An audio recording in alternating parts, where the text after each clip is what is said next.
దేవుడు కష్టాలు సృష్టించింది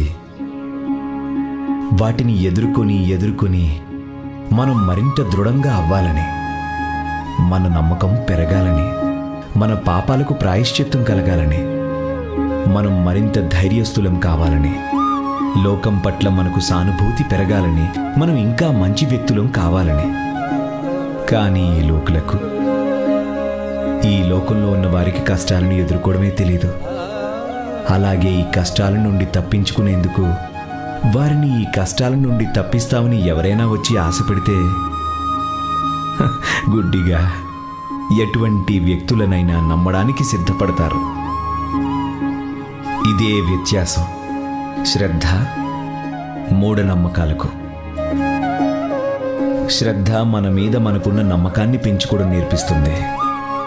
మన జీవితంలో సంఘటనలను నమ్మడం నేర్పుతుంది.